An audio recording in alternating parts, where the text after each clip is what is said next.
com Alexandre Garcia.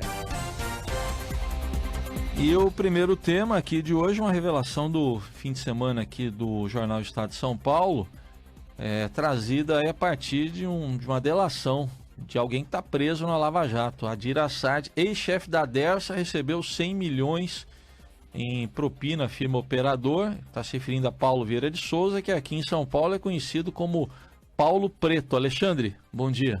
Pois é, a coisa tá preta, né? Aí a gente descobre, eu fiquei horrorizado quando vi essa história da Dersa funcionar como lavanderia para empreiteiras. Não é uma só, não. É Delta, OAS, Carioca, Mendes Júnior, Andrade Gutierrez, né? 1 bilhão e 300 milhões de contratos fictícios. Então, essa dupla aí, o Paulo Vieira de Souza e o Adir Assad, esse Assad está preso desde agosto. Eu imagino, os dois eram triatletas, né? Agora se dedicam a outros, passaram a se dedicar a outro esporte entre 2007 e 2010, governo Serra e governo Alckmin. Aí eu entendo por que o ministro relator do processo da ação do PSDB na Justiça Eleitoral, Herman Benjamin, depois de ouvir Marcelo Odebrecht, vice-presidente, o ex-vice-presidente da Odebrecht, ficou impressionado com o acesso que tinham as empreiteiras ao poder, à cúpula do poder, né? Embora Marcelo Odebrecht se diga bobo da corte. A gente vê como funciona dentro de uma empresa pública de São Paulo, do estado de São Paulo. Eu imagino no resto do país como funcionava. Quer dizer, era fácil fazer obras, emitir notas frias de contratos fictícios para lavar o dinheiro que tinha sido extraído da Petrobras e sabe lá de que mais, né? Enfim, só para lembrar o Assad, para as pessoas não pensarem que isso é impunidade, o Assad está preso lá em Curitiba e foi condenado a quase 10 anos pelo juiz Sérgio Moro. Bom, só para registrar o outro lado aqui, para dar esse, né, que é importante. Eu mesmo, viu, Alexandre, na época aí, porque essa história do Paulo Preto veio à tona na campanha eleitoral de Dilma e Serra, né, 2000, a última entre eles, né? Uhum. E eu mesmo entrevistei o Paulo Preto várias vezes aqui, ele negou, enfim, tá registrado aqui o outro lado, tá? Mas, enfim, é um nome que voltou à tona agora aí com essa delação. Esse depoimento, né? Esse depoimento que é importante. Alexandre, outro tema aqui para a gente tratar aqui também, nessa sua participação, a reação, né? A reação contra a Lava Jato tem de todo lado, né? Reação principalmente vem do lado daqueles que estão chegando, pensando que vão chegar a Curitiba. Então, estão preocupados e usam os mesmos argumentos de sempre. O argumento último agora é a retomada do desenvolvimento da economia está sendo prejudicado pelas incertezas provocadas pelas investigações. Eu já ouvi as pessoas fazendo discurso, essa investigação não é contra mim, é contra a democracia. Essa investigação não é contra mim, é contra o Brasil. Essa investigação não é contra mim, é contra os trabalhadores, né? Na verdade, o que é contra os trabalhadores, contra o Brasil e contra a democracia é a corrupção. Essa que tem que acabar. No dia 17 vai fazer 3 anos de Lava Jato, né? E essas pessoas estão chegando cada vez mais próximo da porta da cadeia. Então estão reagindo de todas as formas, né? São 13 procuradores trabalhando na 13ª vara e um dos que temem chegar a Curitiba é o chefão do Partido 13, a gente sabe, né? A economia não está sendo prejudicada pelas investigações, está sendo prejudicada pela corrupção, né? E o país tem que mostrar para aqueles que querem esfriar a Lava Jato que está do lado da lei e contra a corrupção.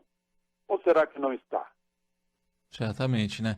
A febre não é a culpa do termômetro, não. É da infecção que houve ali, né? Pois é, está lá 3 anos de Lava Jato, isso. As pessoas estão olhando, puxa, o Palocci está preso, Zé Dirceu está preso, Eduardo Cunha está preso, André Vargas está preso, Marcelo Odebrecht está preso, vai chegar a minha vez. Então, certamente estão pensando nisso.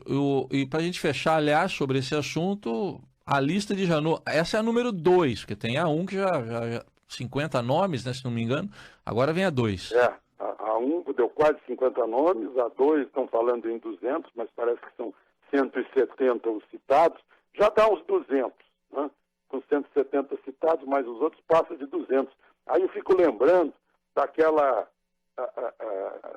eu diria, profecia de Lula em 2003, dizendo que no Congresso havia 300 picaretas. Chegou a inspirar os Mamonas não, Os Paralamas. os Paralamas Isso. do Sucesso, né? Naquela música Luiz Inácio.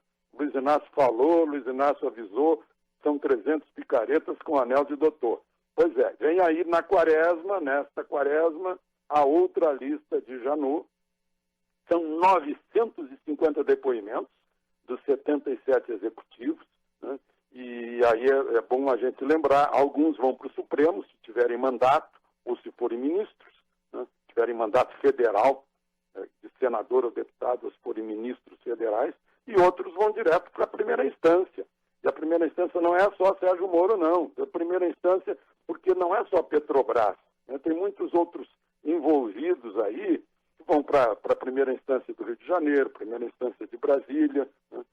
Aí vão colher mais, fazer mais investigações até que haja o indiciamento, depois vai haver denúncia se houver provas para denunciar, aí a justiça, né, a primeira instância ou a última instância, dependendo do caso, vão decidir se o sujeito vira réu ou não. Aí é que vem a defesa no julgamento, né? As pessoas estão reclamando agora, né, dizendo que não tivemos nenhuma defesa. Não, peraí, recém estão sendo investigados. Né? Defesa na hora do julgamento. Recém estão sendo investigados. Tem que deixar a investigação correr, isso faz parte do devido processo legal. Né? E aí vamos ver como é que fica. É o começo de tudo e não o fim, na verdade. É o começo. É o começo. É o começo. E tomara que o fim não seja numa eleição, né? Que o brasileiro, de novo, escolha pessoas envolvidas em corrupção. É isso. Isso é o mais importante também. E você falou no número aí que você somando as duas listas, 170, está perto daquele número mágico, né? 171, né? Interessante. Está perto, né? Está quase lá. Interessante esse Código Penal aí. Né? E que 171 agora, sinceramente, diante de tudo que foi feito, acho que virou o menor dos crimes, hein? É verdade. Pois é. Meu Deus, como ganharam dinheiro e aí a gente descobre por que falta dinheiro para segurança, para educação, para saúde, né? Tá aí, reticências e reticências. Alexandre Garcia volta amanhã aqui ao Estadão no Ar. Até amanhã, Alexandre. Até amanhã.